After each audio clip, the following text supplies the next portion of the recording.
केंद्र सरकारने सोन्यावर 15% आयात शुल्क लावलाय. मग आता सोनं खरेदीचं स्वप्नच राहणार का? पंतप्रधान मोदींनी सोनं खरेदी टाळा असं सांगताच वाढल्या सोन्याच्या किमती. हम सोने के गहने नहीं खरीदेंगे. सोनं 2 लाखांचा टप्पा ओलांडेल का? गुंतवणूक करायची की थांबायचं? एक्सपर्ट्स याबद्दल काय सांगतात बघा हा व्हिडिओ, नाहीतर होईल मोठं नुकसान. नमस्कार मित्रांनो, मी अतुल श्याम वाघमारे आणि स्वागत आहे तुमचं बॉसवाला मराठी चॅनलमध्ये.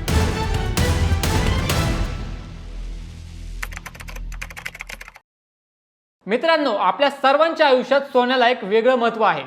मग ते गुंतवणूक असो किंवा घरातलं लग्न कार्य. पण आजचा दिवस भारताच्या आर्थिक इतिहासात एका मोठ्या धक्क्याने नोंदवला जाणार आहे. जर तुम्ही येत्या काळात दागिने बनवण्याचा किंवा सोन्यात गुंतवणूक करण्याचा विचार करत असाल तर सावधान व्हा, कारण तुमच्या बजेटला आता एक मोठा करंट बसणार आहे. आज 13 मे 2026 आणि सरकारने एक असा निर्णय घेतलाय ज्याने सराफा बाजारात खळबळ उडाली आहे. सोन्यावरील आयात शुल्क म्हणजेच इम्पोर्ट ड्युटी थेट 15% नेण्यात आली आहे. याचा परिणाम काय?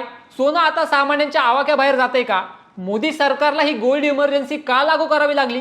आज आपण या सर्व प्रश्नांचा सविस्तर आढावा घेणार आहोत. व्हिडिओ शेवटपर्यंत नक्की पहा, कारण यात तुमच्या मेहनतीच्या पैशांचा प्रश्न आहे. विषयाला सुरुवात तर करूयाच, पण तुम्ही जर या चॅनलवर नवीन असाल तर सबस्क्राईब करा आणि बेल आयकॉनही नक्की दाबा, कारण असे महत्त्वाचे विषय तुमच्याकडून अजिबात मिस व्हायला नको. सोन्याचा भाव 2 लाखांच्या उंबरठ्यावर. सगळ्यात पहिला आणि महत्त्वाचा प्रश्न, सोन्याचे भाव नक्की कुठे जाणार? मित्रांनो, काही वर्षांपूर्वी आपल्याला वाटायचं की तोळा 80,000 झाला म्हणजे खूप महाग झाला. पण आजची परिस्थिती पहा. जागतिक अस्थिरता आणि त्यात भर म्हणून हे 15% आयात शुल्क. यामुळे 24 कॅरेट सोन्याचा दर प्रति 10 ग्रॅम 1,65,000 रुपयांच्या पुढे गेला आहे. पण ही तर फक्त सुरुवात आहे असं वाटतंय. JP मॉर्गन आणि गोल्डमॅन सॅक्स यांसारख्या मोठ्या जागतिक संस्थांचे अंदाज पाहता आंतरराष्ट्रीय बाजारात सोन्याचा भाव $4,500 ते $5,000 प्रति औंस पर्यंत जाण्याची शक्यता आहे. पश्चिम आशियात युद्धजन्य परिस्थिती अशीच राहिली तर या वर्षाच्या अखेरीस भारतात सोनं 1.8 लाख ते 2 लाख रुपये प्रति तोळा या ऐतिहासिक टप्प्याला स्पर्श करू शकतं. विचार करा, जो धातू आपण सुरक्षित गुंतवणूक मानतो तो आता एक महागडी चेन बनत चालला आहे. सरकारी कारवाई, सोन्यावर बंधन का? आता प्रश्न असा पडतो की सरकार सोन्याचे भाव कमी करण्याऐवजी ते वाढवत का आहे? 15% ड्युटी लावण्यामागे नक्की काय डोकं आहे? याचे उत्तर आपल्या देशाच्या व्यापारी तुटीत दडलेलं आहे. गेल्या वर्षी भारताने तब्बल $72 अब्ज सोनं आयात केलं होतं. लक्षात घ्या, जेव्हा आपण बाहेरून सोनं विकत घेतो तेव्हा आपल्याला त्याचे पैसे अमेरिकन डॉलर्समध्ये द्यावे लागतात. यामुळे आपल्या परकीय चलन साठ्यावर प्रचंड ताण येतो आणि भारतीय रुपया कमकुवत होतो. पंतप्रधान नरेंद्र मोदींनी नागरिकांना विनंती केली आहे की अनावश्यक सोन्याची खरेदी टाळा आणि त्यांच्या या घोषणेनंतर सोन्याच्या किमती वाढल्या आहेत. सरकारला 2 उद्दिष्ट साध्य करायची आहेत. एक, रुपयाची किंमत टिकवणे. सोनं बाहेरून विकत घेण्यासाठी आपल्याला डॉलर्स द्यावे लागतात. जास्त सोनं आयात केलं की डॉलरची मागणी वाढते आणि रुपया कमकुवत होतो. टॅक्स वाढवून सरकार सोन्याची आयात कमी करू इच्छिते, जेणेकरून डॉलरची बचत होईल आणि रुपया मजबूत होईल. आणि दुसरं म्हणजे बचत योग्य ठिकाणी वळवणे. सोन्यात गुंतवलेला पैसा कपाटात पडून राहतो, त्याचा देशाच्या विकासासाठी वापर होत नाही. सरकारला वाटतं की लोकांनी हा पैसा शेअर्स, बॉन्ड्स किंवा म्युच्युअल फंड्समध्ये गुंतवावा. यामुळे कंपन्यांना भांडवल मिळेल, रस्ते, पूल बांधले जातील आणि देशाची अर्थव्यवस्था वेगाने वाढेल. मित्रांनो, फक्त सरकारच नाही तर मोठे तज्ज्ञही यावर सावध करत आहेत. ते काय म्हणत आहेत ते लगेच सांगतो, पण त्यापूर्वी विचार करा, आपण भारतीय लोक सोनं का घेतो? कारण संकटकाळी ते आपल्या कुटुंबाच्या कामी येईल, हीच आपली भावना असते, बरोबर? पण आज जेव्हा सोन्याचा एक तोळा देखील 1.5-2 लाखांवर जातोय तेव्हा सामान्य माणसाला आपल्या कुटुंबाची आर्थिक सुरक्षा करणं किती कठीण झालंय याचा विचार करा. सोन्यात गुंतवणूक करणं आता प्रत्येकालाच परवडेल असं नाही. अशा वेळी कुटुंबाच्या सुरक्षिततेसाठी फक्त सोन्यावर अवलंबून राहण्यापेक्षा एक स्मार्ट पर्याय आपल्याकडे असायला हवा. म्हणूनच मी तुम्हाला ॲक्सिस मॅक्स लाईफ इन्शुरन्स बद्दल सांगू इच्छितो. बघा, जिथे आपण सोन्यासाठी लाखो रुपये खर्च करतो तिथे फक्त 595 रुपये प्रति महिना देऊन तुम्ही तुमच्या कुटुंबाला तब्बल 1 कोटी रुपयांचं कव्हरेज देऊ शकता. आजच्या महागाईच्या काळात ही एक खरी गरज आहे. विशेष म्हणजे यांचा क्लेम सेटलमेंट रेशो 99.70% इतका जबरदस्त आहे आणि केवळ 3 तासात क्लेम सेटल केला जातो.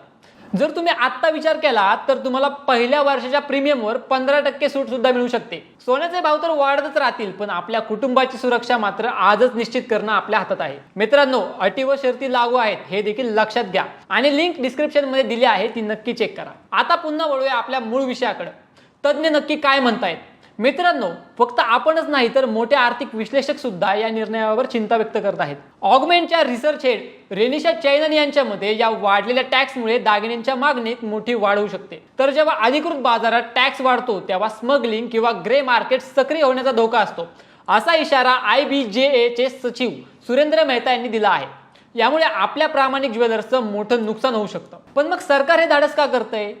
तज्ज्ञांच्या मते इराण-इस्रायल युद्धामुळे कच्च्या तेलाचे भाव वाढलेत आणि आपला परकीय चलन साठा वाचवण्यासाठी सरकारला हे कडू औषध घ्यावं लागतंय. गंमत पहा, एकीकडे टॅक्स वाढतोय पण दुसरीकडे सोन्याची झळाळी कमी होत नाहीये. कारण जेव्हा जगात युद्ध किंवा मंदी येते तेव्हा शेअर बाजार कोसळतो पण सोनं चमकतं. आज फक्त तुम्ही आम्हीच नाही तर आपली RBI सुद्धा मोठ्या प्रमाणात सोन्याचा साठा वाढवत आहे. डॉलरवरील अवलंबित्व कमी करण्यासाठी जगभरातील मध्यवर्ती बँका सोन्याला पसंती देत आहेत.